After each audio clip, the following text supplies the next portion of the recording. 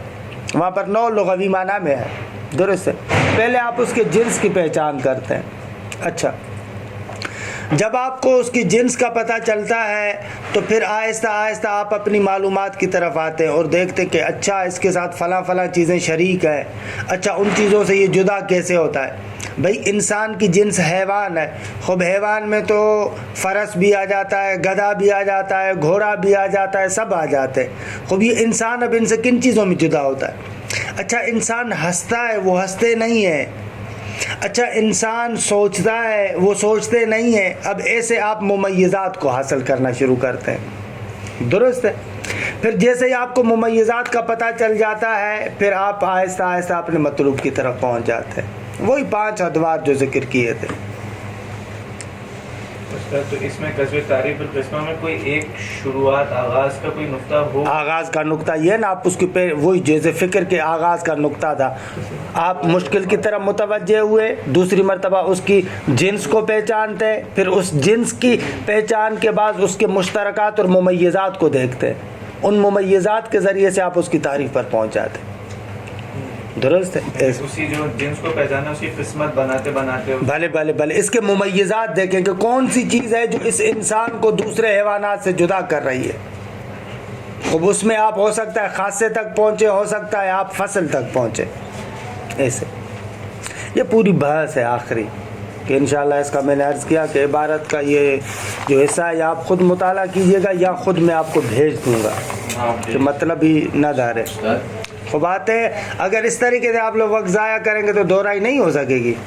بھلے یہ جو جیسے ہم کلمہ کو 3 اسم فعل اور حرف میں وہ کرتے ہیں، یا اسم ہے یا فعل ہے یا حرف ہے، ٹھیک ہے، تو یہ کس میں آئے گا؟ یہ قسمت ثنائیہ میں آئے گا یا پھر اس میں آئے گا تفصیلیہ میں؟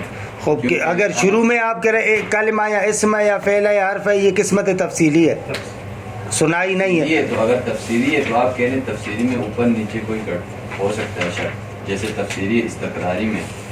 خوب اس میں فعل کیا ہے؟ اس میں فعل ہے یا حرف ہے؟ اس میں فعل مثلا نالا باز ہے اپنی جگہ پر. ایک میں اس میں وادی میں نہیں جانا چاہ رہا، لیکن میں کہہ رہا ہوں کہ احتمال ہے. بعض لوگوں نے احتمال دیا کہ وہ قسم چہارم ہے. میں اس قضاوت میں نہیں ہوں کہ قسم چہارم ہے یا نہیں ہے، کیا ہونا چاہیے، لیکن کہہ رہا ہوں کہ یعنی احتمال ہے. بعض لوگ اس طریقے سے دیتے ہیں. خوب آتے ہیں کتاب کے آغاز کی طرف. تو آغاز میں جو خلاصہ آپ لوگوں نے خود بنایا بھی ہے اور چلیں ٹھیک